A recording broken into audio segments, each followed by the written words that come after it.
जय माँ इंद्राक्षी जय अम्बे। इंद्राक्षी धाम में दर्शकों आप सभी का हम हार्दिक स्वागत करते हैं। आज के दिन जिन जातकों का जन्मदिवस है, मैरिज एनिवर्सरी है, उन सभी को हमारी तरफ से बहुत बहुत शुभकामनाएं। आइए इस विशेष अंक में हम बात करते हैं राहु के कुंभ राशि में परिवर्तन के बारे में।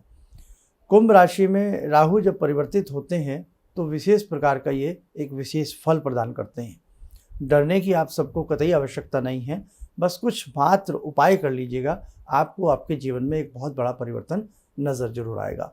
हमारे मुख्यतः 7 ग्रह होते हैं और 2 ग्रह जो होते हैं राहु और केतु, ये शैडो ग्रह कहलाते हैं, छाया ग्रह कहलाते हैं। कुल मिलाकर के फिर 9 ग्रह हो जाते हैं। लेकिन ये छाया ग्रह होते हुए भी ये बहुत मजबूत होते हैं और जब ये अपनी पे आ जाएं तो रंक को राजा बनते देर नहीं लगती और राजा को रंग बनते देर नहीं लगती। ग्रह एक ही हैं, लेकिन एक ग्रह के 2 पार्ट हो गए हैं, एक शरीर के 2 पार्ट कह लीजिएगा। वो प्रसंग सभी ने सुना होगा कि जब छिप कर के इन्होंने अमृत पी लिया और विष्णु जी के श्री चक्र ने इनके शरीर के 2 हिस्से कर दिए। ऊपर का भाग राहु कहलाया और नीचे का जो धड़ वाला हिस्सा था वो केतु कहलाया। उल्टी गति से चलने वाले ये ग्रह हैं, इसीलिए ये मीन राशि में विराजमान है अभी जब मैं ये कार्यक्रम दे रहा हूँ। लेकिन शाम को 7:29 पर ये मीन से निकल करके वक्र गति से कुंभ राशि में प्रवेश कर जाएंगे। जिन जातकों के ऊपर राहु की महादशा चल रही हो, अंतरदशा चल रही हो, ये राहु आपके कुटिल दृष्टि की स्थिति आपके ऊपर बना रहे हों, फिर भी आपको डरने की आवश्यकता नहीं है। इस अंक में हम आपके सुलभता को देखते हुए बहुत आसान आपको उपाय देने वाले हैं। राहु मित्र वत्र आपके साथ कार्य करने वाले हैं। 1.5 साल का ये गोचर बहुत आपके लिए शुभ हो। और जब ये राहु कुंभ राशि में आते हैं तो उस समय की जो साइकिलिंग का चक्कर होता है वो करीब करीब 18-19 वर्ष के आसपास का हो जाता है। इसलिए आप बहुत ज़्यादा सुन रहे होंगे कि एक महायोग, महापरिवर्तन।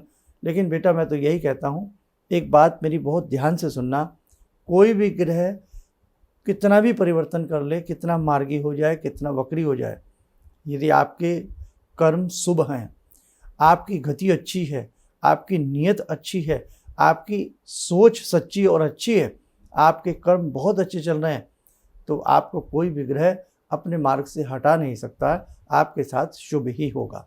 आइए सारी जानकारी लेते हैं इस अंक में। तो आइए पहले आज का हम पंचांग पढ़ें। 18 मई सन 2025, दिन रविवार, संवत 2082, ज्येष्ठ मास, कृष्ण पक्ष, तिथि आज षष्ठी है, नक्षत्र उत्तराषाढ़ा, राहु काल 4:30 से 6, दिशा सूल पश्चिम दिशा।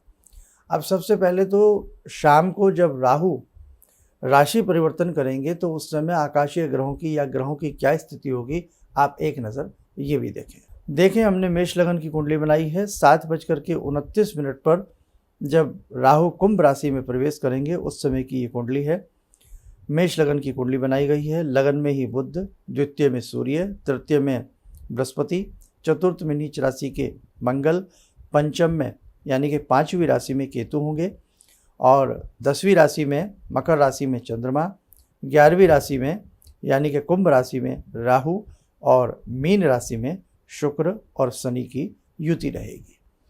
तो सबसे पहली बात तो आपको कतई भी घबराने की आवश्यकता नहीं है। ये जीवन है, हमारे प्रारब्ध के ऊपर बहुत कुछ डिपेंड करता है। प्रारब्ध के साथ साथ हमारे वर्तमान के ऊपर बहुत कुछ निर्भर करता है। अब एक व्यक्ति के नाम बहुत एक से नाम से होते हैं, यानी कि एस अक्षर की हम बात करें तो एस अक्षर के ही जो व्यक्ति होंगे वो करोड़ों होंगे ना होंगे। आर की हम बात करें तो राम जी का नाम रावण, कैसे कंस, कैसे कृष्ण, ठीक है। तो आप सबसे पहले तो ये बेफिक्र आप हो जाइएगा, कंस के जैसे ग्रह थे, कंस का जैसा कर्म था उसकी वैसी गति हुई। रावण के जैसे कर्म थे, उसकी जैसी नियति थी, उसके साथ नियति ने वैसा ही बर्ताव किया।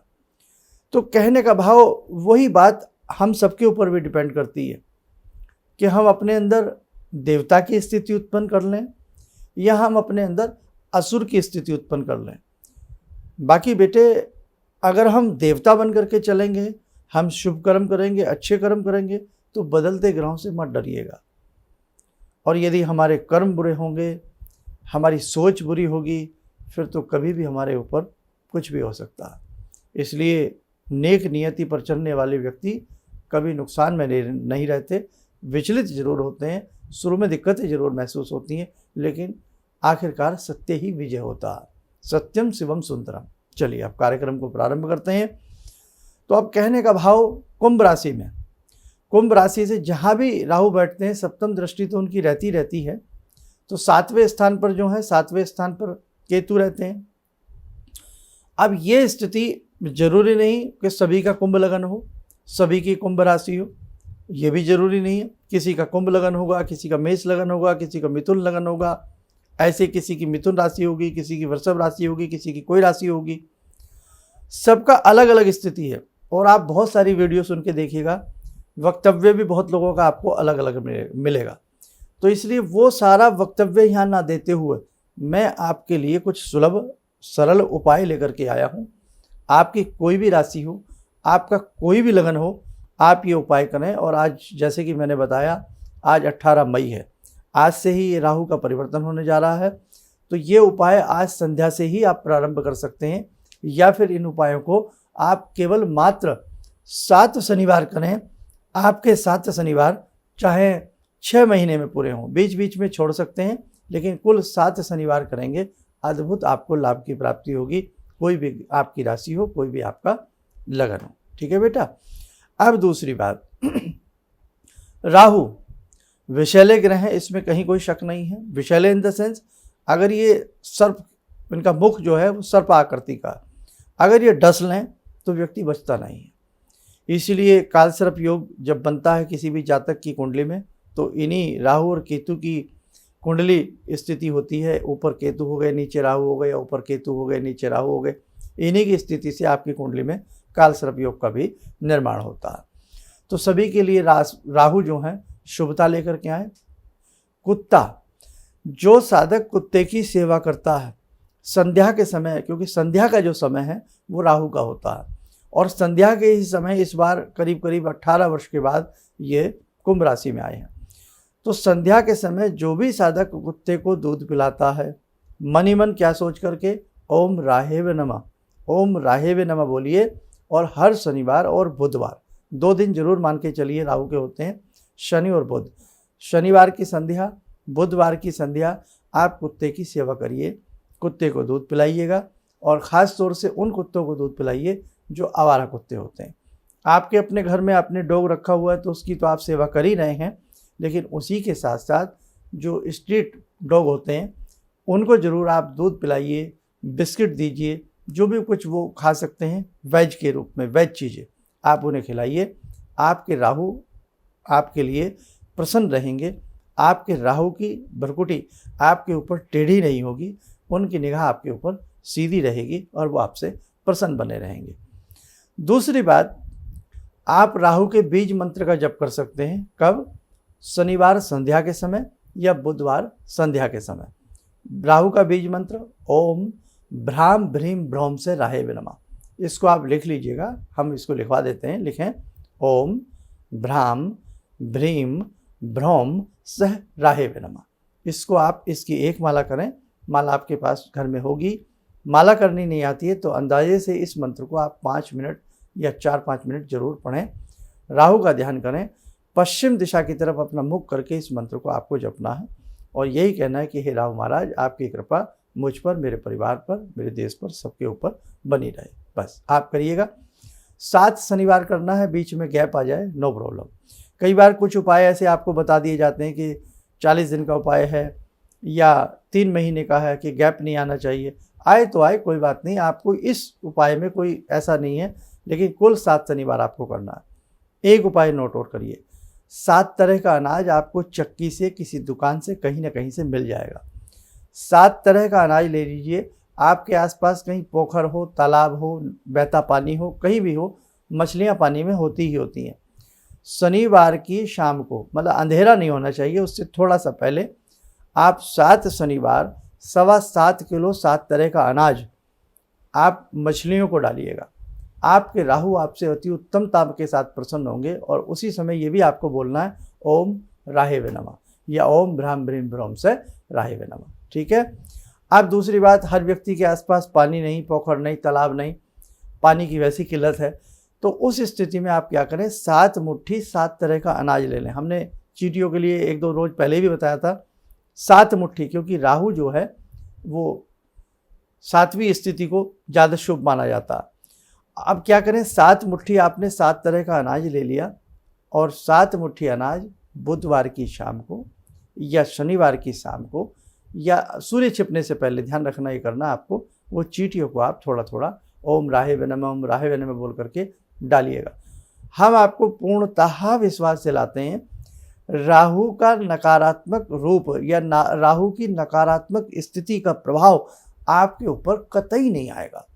आप ये चींटियों की सेवा, कुत्ते की सेवा और मछली को ये दाना डालना, अगर आप 3 चीज़ें कर लेते हैं, मछली नहीं भी मिलती हैं, पानी आसपास नहीं है, नो प्रॉब्लम, आप राहु का बीज मंत्र जप लें। बहुत ज़्यादा जपने की ज़रूरत नहीं है, 1 माला, 3 माला या 7 माला एवरी सैटरडे या एवरी वेंसडे आप ये कर सकते हैं। तो आप इसमें देखें, बुधवार कर लें, बुधवार समय नहीं लगता तो शनिवार कर लें, या 7 बुध कर लें, 7 शनिवार कर लें, गजब का लाभ मिलेगा। राहु का बीजात्मक मंत्र, कुत्ते को दूध बिस्किट की सेवा संध्या के समय शनिवार तो स्पेशल करिएगा, बुधवार समय है तो बुधवार भी जरूर करिएगा, और ऐसे ही आप चींटियों को दाना वगैरह आप जरूर डालिएगा। आप देखेंगे कि आपके लिए जो राहु की ये स्थिति है ये सकारात्मक हो जाएगी। आपको राहु की महादशा चल रही हो, आपको राहु की अंतर्दशा चल रही हो, आपको राहु की प्रत्यंतर दशा चल रही हो, शुभ स्थिति में आपके राहु ना हो, या आप बहुत ज़्यादा राहु को लेकर के चिंतित हो गए हो, घबराहट आपके मन में व्याप्त हो गई हो, तो बेटे आपको घबराने की आवश्यकता नहीं है। 110% आपको राहु का शुभ फल मिलेगा ही मिलेगा। अब एक उपाय और जान लीजिए जो आपके लिए बहुत ही कमाल का हो सकता है। एक उपाय में हम आपको क्या बता रहे हैं, आप क्या करें, जैसा धुएं का रंग होता है, क्योंकि साथ में केतु भी ट्रांसफर होंगे, केतु भी राशि बदल रहे हैं, तो जैसा धुएं का कलर होता है, धूम्रवर्णी धुएं का कलर, और एक कलर ले लीजिएगा आप नीले रंग का। तो नीले रंग का कपड़ा और धूम्रवर्णी, अब धूम्रवर्णी आपको ना मिले तो आप ग्रे रंग का ले लें। नीला वस्त्र और ग्रे रंग का वस्त्र, ये वर्ष में केवल एक दिन, वर्ष में केवल 1 टाइम, और एक दिन शनिवार के दिन राहु केतु का दोनों का ध्यान करके ऐसा कोई कुर्ता पजामे का कपड़ा ले लें, पैंट शर्ट का ले लें, या ऐसा कोई लोई कंबल ले लें। आप किसी भी ज़रूरतमंद को मन ही मन राहु राहेवे नमः केतवे नमः बोल करके और उस पर कुछ दक्षिणा रख करके किसी को दे दीजिएगा।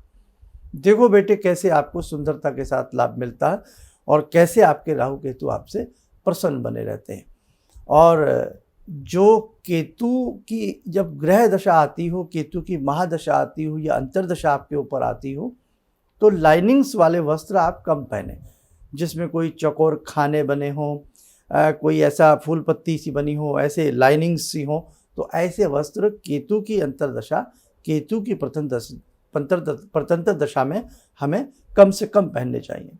और एक चीज़ और इसमें आप नोट कर लीजिएगा कि ऐसी स्थिति में जो व्यक्ति, जब राहु विशेष रूप से जिनका कुंभ ही लगन हो या कुंभ ही राशि हो, या उनको लगता हो कि मेरे केंद्रगत दृष्टि जा रही है, तो ऐसी स्थिति में ब्याज भट्टे का काम, शेयर मार्केट से संबंधित काम ऐसे व्यक्तियों को ले डूबेगा, तो आपको अवॉइड करना चाहिए।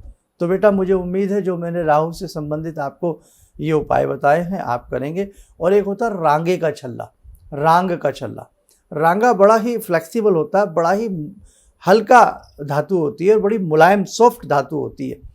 तो मिडल फिंगर में ख़ास तौर से बुधवार के दिन और शनिवार के दिन आप रांगे का छल्ला पहने। जिनका वजन बहुत बढ़ गया है तो वजन को घटाने की भी ये कार्य करती है ये धातु, और उसी के साथ साथ राहु केतु की दृष्टि से भी आपको ये बचाती है। ठीक है बेटा, इतने उपाय मैं आपके लिए बहुत समझता हूँ।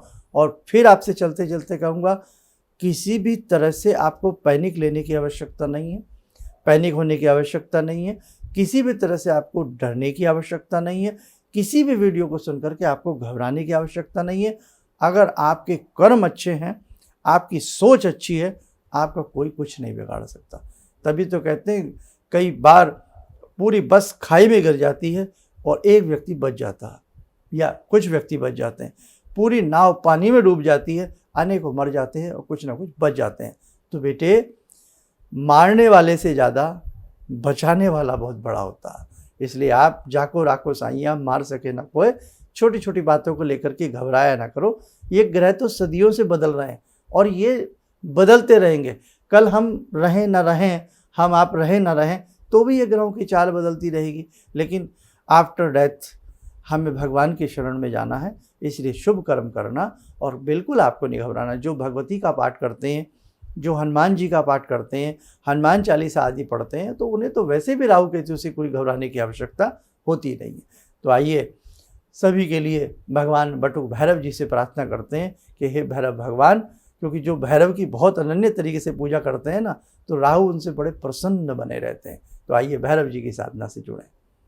ओम करकलित कपाला कुंडली दंडपाणी स्तरुण तिमिर नीलो व्याल यज्ञोपवीते क्रतु समय सपर्याद विघ्न विच्छेद हेतुर जयति बटुकनाथा सिद्धिदा साधकानां जयति बटुकनाथा सिद्धिदा साधकानां। ओम देव्यराज्य सेव्यमान पावनाग्रिपङ्कजं व्यालयज्ञसूत्रमिन्दुशेखरं कृपाकरं नारदादियोगवृन्दिवन्दितं दिगम्बरं काशिकापुरादिनाथ कालभैरवं भजे भानुकोटिभास्वरं भवाब्दितारकं परं नीलकण्ठमीप्सितार्थदायकं त्रिलोचनं कालकालमम्बुजाक्षमक्षशूलमक्षरं काशिकापुरादिनाथ कालभैरवं भजे शूलटङ्कपाशदण्डपाणिमादिकारणं श्यामकायमादिदेवमक्षरं निरामयं भीमविक्रमं प्रभुविचित्रताण्डवप्रियं काशिकापुरादिनाथ कालभैरवं भजे भुक्तिमुक्तिदायकं प्रशस्तचारुविग्रहं भक्तवत्सलं स्तमस्तलोकलोकविग्रहं भूतसङ्गनायकं विशालकीर्तिदायकं काशीवासलोकपुण्यपापशोधकं विभुं नीतिमार्गकोविदं पुरातनं जगत्पतिं काशिकापुरादिनाथ कालभैरवं भजे काशिकापुरादिनाथ कालभैरवं भजे। कवच बना लें, ध्यान करें, भैरव जी का शुभ आशीष हम सबके ऊपर बरस रहा है।